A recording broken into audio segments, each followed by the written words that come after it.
लेकिन ऐसे पढ़ना थोड़ा डिफिकल्ट होता है बच्चों। जब लिगेंड मेटल इंटरेक्शन स्ट्रांग हो कोऑर्डिनेशन नंबर 4 में तभी करना है। आज आपको जंबल क्वेश्चन करने का तरीका सीखने में समझ में आएगा। जो भी क्वेश्चन जेईई मेन से सॉल्व करेंगे डेफिनेटली आपको कोई दिक्कत नहीं आने वाली।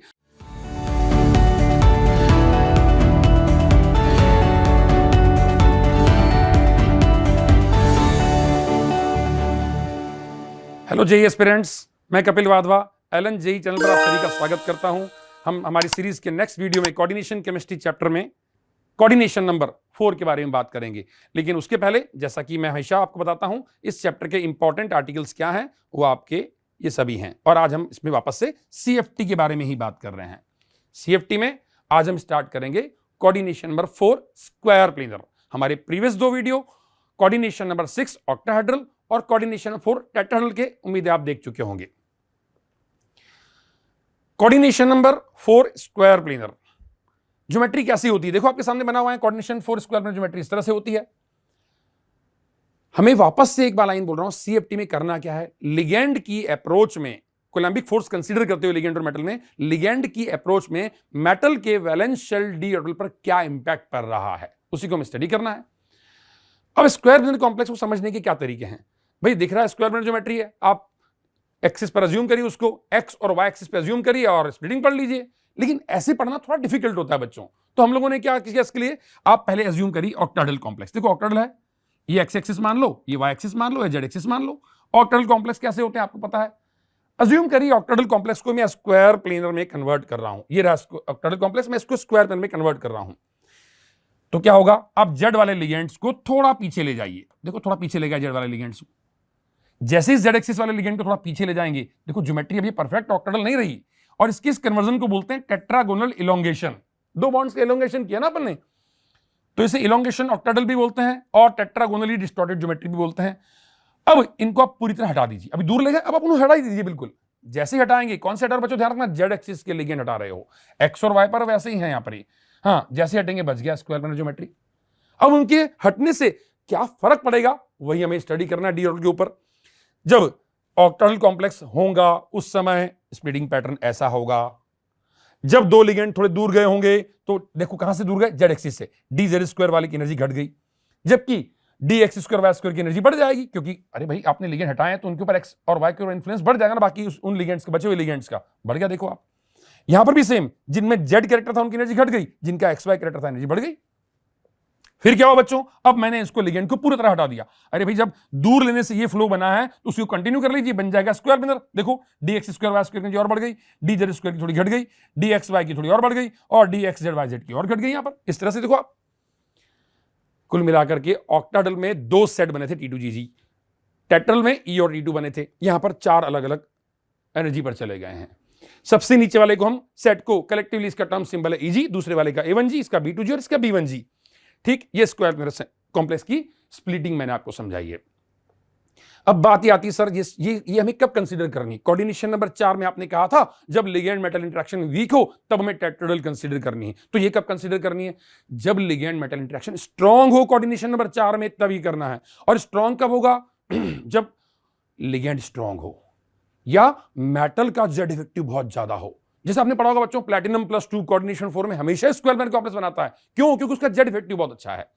और इन जनरल बात करूं मैं तो 3D सीरीज में D7 D8 D9 में ये D7 D8 D9 और स्ट्रॉन्ग फील्ड लिगेंड होने पर कोऑर्डिनेशन नंबर 4 में ये स्प्लिटिंग प्रेफरेंशियली होती है। ठीक है बच्चों, मेटल पे D7 कॉन्फिगरेशन, D8 और D9 कॉन्फिगरेशन और लिगेंड मेटल का इंटरेक्शन अच्छा हो, इन दैट केस ये वाली स्प्लिटिंग पैटर्न मिलता है। टेट्राहेड्रल कब मिलता है, जब लिगेंड मेटल इंटरेक्शन वीक हो।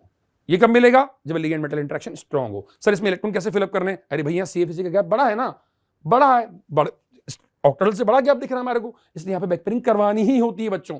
बैकपेयरिंग करवाते हुए इसमें इलेक्ट्रॉन फिलअप करके आपको फाइनल आंसर देना होता है। टेट्राहेड्रल में बैकपेयरिंग जनरली नहीं करते हैं, मोस्टली नहीं करते हैं, मैंने कहा था। स्क्वायर प्लेनर में करनी ही होती है बैकपेयरिंग। ठीक है बच्चों, अब मैंने आपको स्क्वायर प्लेनर के स्प्लिटिंग के बारे में बता दिया है, किस तरह हुआ है। अब थोड़े से हम देखो, आज हमने स्क्वायर प्लेनर पढ़ा है तो थोड़ा सा और कंपैरिजन भी करना। पिछले 3 वीडियो को हमने एक में ऑक्टाहेड्रल पढ़ा, एक में टेट्राहेड्रल, आज स्क्वायर प्लेनर, तीनों एक बार जल्दी से कंपेयर कर लेते हैं। ये लीजिए, और इस कंपैरिजन के बाद आज हम जंबल्ड क्वेश्चन करने वाले हैं बच्चों। आज आपको जंबल्ड क्वेश्चन करने का तरीका सीखने में समझ में आएगा कि किस तरह से हम CFT को अप्लाई कर सकते हैं एग्जाम के समय। ये देखिए, ये मेटल के ऑर्बिटल थे। अगर मैं ऑक्टेटल स्प्लिटिंग मानता हूं तो ये वाली बताई थी मैंने, आप याद करिए पिछली क्लास में। अगर टेट्रल मानूंगा तो इस तरह की स्प्लिटिंग आएगी, और आज मैंने स्क्वायर में बताई। देखो रिलेटिव कंपैरिजन आपके सामने हो गया है। और अगर मैं मैग्नीट्यूड वाइज कंपेयर करूं, जो मेरी बातों से आपने सीखा हो, उसमें सबसे बड़ा जो स्प्लिटिंग का गैप होता है वो डेल्टा एसपी होता है, उससे छोटा डेल्टा ओ होता है, और सबसे छोटा बच्चों जिसमें डेल्टा टी होता है। ठीक है ना, डेल्टा टी की वैल्यू बहुत छोटी होती है, हम इसके बारे में पहले भी बात कर चुके हैं। ये रिलेटिव कंपैरिजन है तीनों का। ये कब कंपैरिजन है? Assume that same metal, same charge और सिमिलर लिगेंड, सेम लिगेंड्स के होने पर अलग अलग ज्योमेट्री वाले कॉम्प्लेक्स बना, तो ये इनका कंपैरिजन का ऑर्डर है। ठीक है, अब सीएफटी के बारे में तीनों स्प्लिटिंग जो जेईई सिलेबस में आती है मैंने आपको पढ़ा दी है, रिवाइज करवा दी हैं। अब थोड़े क्वेश्चंस की बात करते हैं। ये क्वेश्चन जेईई मेन 2019 का है। देखिए, मैं एक बात और क्लियर कर दूं आपको, जब जेईई मेन 2019 के हम क्वेश्चंस करेंगे तो देखना, ये पहला क्वेश्चन ले लिया प्योर स्क्वायर प्लेनर का, लेकिन आगे और देखिएगा क्वेश्चन आप, complete removal of both axial ligands along the Z axis from octahedral complex leads to which of the following splitting pattern. अरे भाई, अभी तो एक्सप्लेन किया मैंने स्क्वायर प्लेनर में, जब आप जेड एक्सिस के लिगेंड्स को हटाओगे तो हाईएस्ट एनर्जी पे कौन जाएगा? dx स्क्वायर, उसके नीचे dxy, उसके नीचे dz स्क्वायर, उसके नीचे dx/dy। इसी वीडियो में जस्ट मैंने अभी थोड़ी देर पहले एक्सप्लेन किया, और यही जेईई मेन 2019 में पूछा गया है। हाँ, अगला क्वेश्चन देखिए, जेईई मेन 2019 से रिलेटेड है। The complex that has highest crystal field splitting energy delta is. अब देखो यहां पूछा क्या, गैप कहां बड़ा होगा, हाईएस्ट गैप कहां होगा, ये पूछा है इसने। अब देखिए, यहां पे जो है कोऑर्डिनेशन नंबर 6 है, यहां भी 6 है, यहां 4 है, और यहां भी 6 है। तो एक बात तो पता है, सबसे छोटा तो हमेशा हम जानते हैं सारे कोबाल्ट की कॉम्प्लेक्सेस में टेट्रल की वैल्यू और +2 और है, सबसे छोटा तो ये होगा। लेकिन हमारा क्वेश्चन सबसे छोटी वैल्यू नहीं पूछ रहा है, हाईएस्ट पूछ रहा है। अब ये भी 6, ये भी 6, ये भी 6। अब याद करिए बच्चों, मैंने कहा ना आपको सीएफटी के तीनों वीडियो रिलेट करने पड़ेंगे हमारे आज। मैंने आपको स्पेक्ट्रोकेमिकल सीरीज बताई थी, तीनों में अगर कोबाल्ट +3 है, इन दैट केस हम क्या करेंगे, जहां पे लिगेंड स्ट्रॉन्ग होगा उसके अंदर सीएफएसी का gap, crystal field splitting energy का गैप बड़ा होगा। Answer is 1।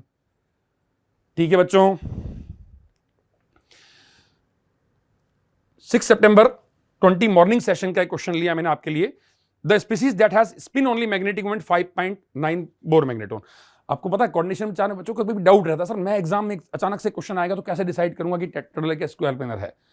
आपको आना चाहिए, वैसे तो मैंने सिखाया आपको पूरी बात, बट इस क्वेश्चन में तो ये भी एग्जामिनर ने आपकी हेल्प कर दी। देखो ब्रैकेट में लिख के ही दे दिया, टीडी मतलब टेट्राहेड्रल और ये स्क्वायर प्लेनर। लो, कुछ करना ही नहीं है, स्प्लिटिंग करो, इलेक्ट्रॉन फिलअप करो, सिंपल सी बात। हाँ, NiCO होल 4, इसके अंदर आप चेक करेंगे तो इसके अंदर मैग्नेटिक मोमेंट 0 आएगा। इसको चेक करेंगे Mn+2, Mn+2 है इसके अंदर, एक मिनट, Mn+2 मतलब ये D5 का मैं टेट्राहेड्रल स्प्लिटिंग करवा रहा हूं, वीक लिगेंड है, कोऑर्डिनेशन नंबर 4 है, 2 ऑर्बिटल नीचे आएंगे, 3 ऊपर जाएंगे, 1 2 3 4, यहां 5 अनपेड आ रहे हैं, देखो आप 5 अनपेड आ रहे हैं, इसका आंसर यही होना चाहिए। आगे भी चेक कर लेते हैं, निकल +2 टेट्राहेड्रॉन, निकल +2 मींस D8 का मतलब क्या हुआ टेट्राहेड्रल में, ये देखिए 1 2 3 4, ध्यान देना पेयरिंग नहीं करवा रहा हूं टेट्राहेड्रल में, 1 2 3 4 5 6 7 8, 2 अनपेड हैं, तो ये आंसर नहीं हुआ, बिकॉज ये तो कब आएगा जब 5 अनपेड होंगे। ठीक है ना बच्चों, √n×n+2 आपको बोर मैग्नेटोन निकालने का फॉर्मूला पता है ना, मैग्नेटिक मोमेंट निकालने का फॉर्मूला, √n×n+2 bm। यहां पर n क्या होते हैं, नंबर ऑफ अनपेड इलेक्ट्रॉन। चलिए अगले वाले में आते हैं, लास्ट वाले में, NiCN होल 4, इसमें निकल +2 है, निकल +2 मतलब D8। ये लीजिए मैंने स्प्लिटिंग करवा दी वापस से, जो मैंने अभी एक्सप्लेन की थी आज आपको। चलिए इलेक्ट्रॉन फिलअप कर देते हैं, D8 में बैक पेयरिंग करवानी ही है, 1 2 3 4 5 6 7 8, देख लीजिए एक भी अनपेड नहीं आ रहा है। अगर एक भी अनपेड नहीं, 0 हुआ इसका, तो आंसर क्या है हमारा 2। ठीक बच्चों, अगला क्वेश्चन 25 फरवरी 2021 इवनिंग सेशन का लिया मैंने। देखिए इसमें भी सेम मैग्नेटिक मोमेंट से रिलेटेड बात कर रहा है। In which of the following order given complexes ions are arrange correctly with respect to their decreasing spin only magnetic moment. आप अप्लाई करिए सीएफटी। देखो आप coordination number 4 tetrahedral, D8 just अभी सॉल्व किया हमने इस एग्जांपल को।